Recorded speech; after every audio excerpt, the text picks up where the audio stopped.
I don't know if you can hear the waves, I don't know if you can hear the music from the pagoda, but we're gonna do this anyways.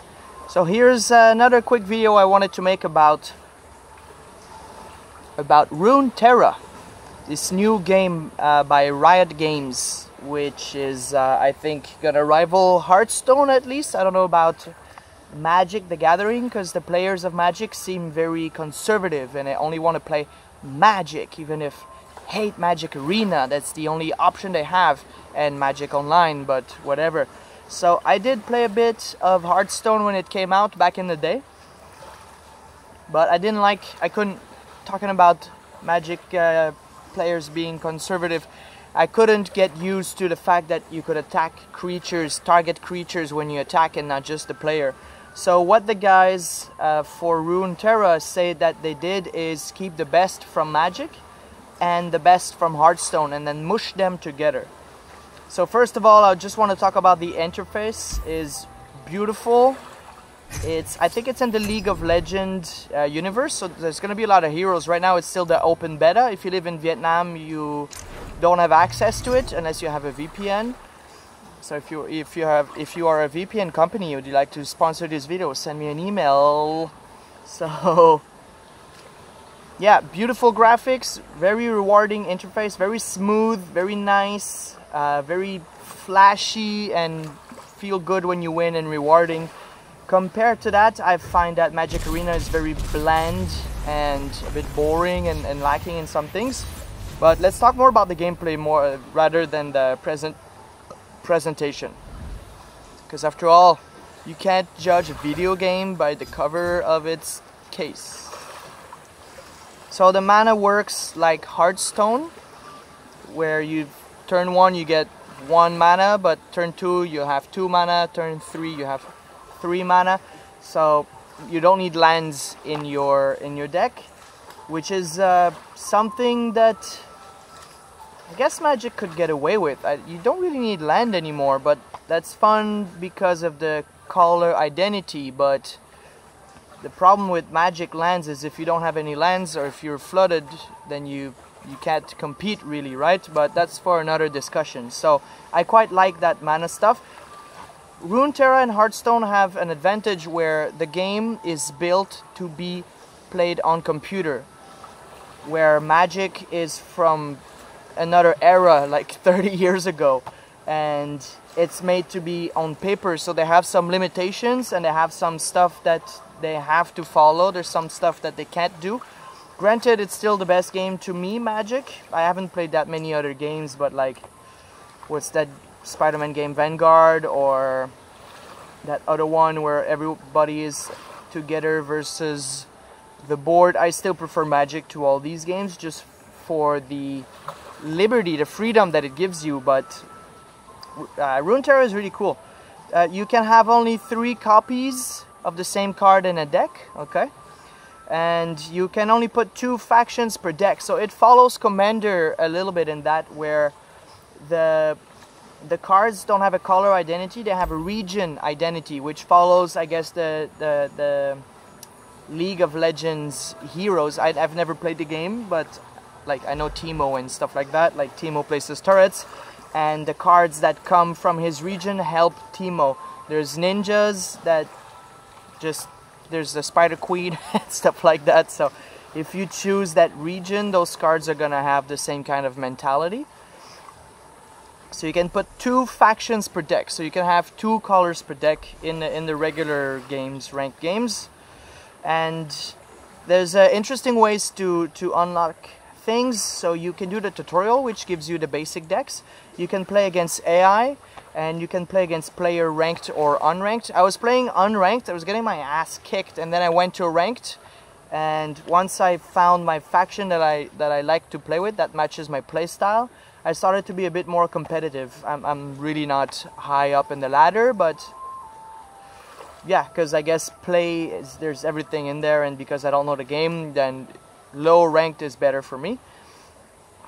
So when you finish the tutorial, to unlock things, well, when you win, you get some XP. If you lose, you also get some XP, even if it's fewer. and then you get some daily missions and weekly missions to give you more XP, and then you choose the region that you want to work on. So at the moment I like this kind of snowy region with Brome, I think he's called. He's got some puffs, and his characters usually can choose who will block against them to help with their mechanics, so I kind of like that. So I chose that region first, and whenever I get some XP, you get a lot of wild cards, but you also get some cards from that region specifically, so that helps you with the flavor of decks that you like, so you don't just get some random stuff. For people who don't like control and magic, Runeterra has very little of that. There's no counter creature spells, and there's a few instant kills and there's a few counters, but mostly you counter what we would call instants or sorceries, but there's no counter like creature summoning spells. So this is nice, and you can build your board like that. It's open beta and the game's very new, so the meta hasn't settled yet. I don't think there's a net decking yet, so for now it's very enjoyable for me. Every deck I find that I play against is very different, so that's been very fun for me. But on the subreddit, there's already people who are, I guess it's their blog, so it's their job, but they're watching the streamers and looking at the decks that are working and not. So I did use one of the decks I could craft from, and it's the top deck that they placed. But the first game I played against the exact same deck. Second game I played against the exact same deck on ranked. So I changed back to my own crafted decks, and I didn't see those decks again. So very interesting. When I wrote this, I said I can't win because that was the first day. Now I'm winning a bit more, but it's still very hard to win, but it's very satisfactory.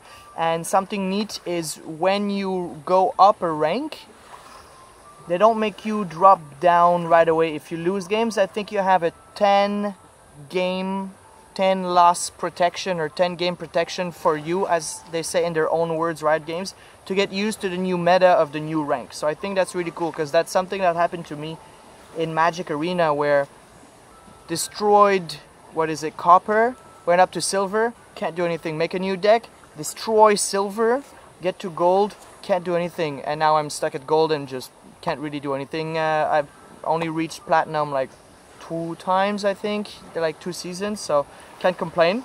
It's okay.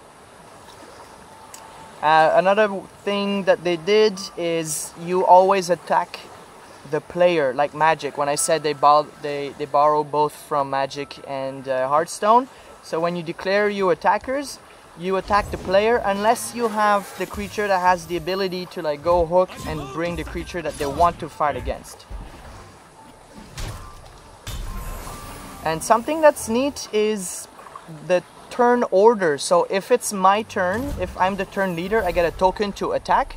So only I may attack that turn. And if I open the turn and I have creatures on the board, I can attack before my opponent has anything to do. Of course, they can call some instants. I think they're called bursts to summon some quick things, but it's up to you if you want to attack with a bigger force, but then your opponent has some time to cast.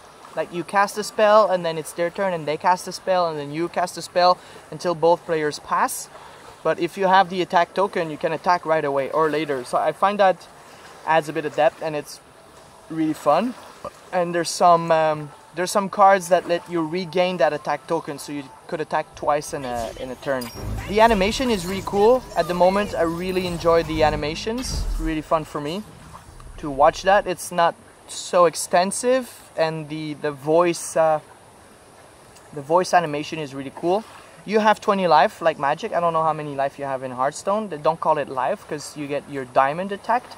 There are some attacks that can attack straight your diamond directly, and there's some trample. I think it's called overwhelm. Overall, yeah, like I said, better interface experience. The gameplay is very smooth. When I wrote this, at the time that I wrote this, I had no disconnects. In 2 days of almost constant playing, I've been addicted. Where Magic, I can't connect. I can't. Like, it takes me 3 or 4 tries to get in the game, and then I might disconnect while I'm loading, and then I miss a turn entirely and things like that. That happens like every single session, and usually that's where I stop playing because I can't reconnect. So I'm like, all right, I'm not gonna play your game then. So that's something that they should do, because why would I pay money if I can't play the game, right? And the Brawl paywall, like, they're losing me. They're losing me. Right now I'm only doing my dailies. So the client for Runeterra is very stable, but again, it's an open beta, and it's only, I think, in the West, so they don't have that much load yet. But today I was playing, is it called a venture or an expedition, which is kind of like a draft and is really neat, and I got disconnected twice, but I didn't lose any turns, but it was really annoying. Ow, I'm getting some sweat in my eye mixed with some sunscreen. You say sunscreen or sun cream? You can only have 5 creatures on the board, so I guess that limits like token factories and things like that, which I enjoy tremendously. But I've noticed that the speed of games was much faster in Runeterra. I don't think I've had a game over, I've had 1 or 2 games over 20 minutes out of maybe 40, but in Magic Arena that's regularly. So the gameplay is faster, but tighter and more, maybe a bit more constricting. And of course, I gotta say some, not bad things, but just a negative thing is that, like all card games, some cards are just so strong that if you play it, you win. And I've started to encounter those, and I don't have the wild cards to craft them yet, but there's some cards that are just too powerful. So basically, I guess it's to keep the game tight. Like, it takes all your mana, like 10 mana to summon, but when you play that, like, it's play to win, and it's gonna be pay to win. But at the moment, it's kind of nice. It's really nice. It's a good alternative to Hearthstone and whatever is out there. Definitely don't play League of Legends and go play that. If you don't like MTG Arena, or you feel like it's too late to join in MTG Arena, then you can go and play some Runeterra. By the way, a lot of people are raving about Theros, and they say that's the most fun they've had in years playing Magic. So Arena is a nice place right now to join. The enchantment stuff and the decks are really fun. I can't get out. I can't climb the ranks. My decks suck, but it's I really enjoy the flavor and the cards. Thank you very much for watching this video. If you want to be part of the toy giveaway, all you have to do is subscribe, and of course you should live in Vietnam so I can ship it to you. If you enjoy the channel, give us a like, and it helps keep us motivated. And if you have any suggestions or comments or whatever you want to talk about, write to us in the comments and we'll have a discussion.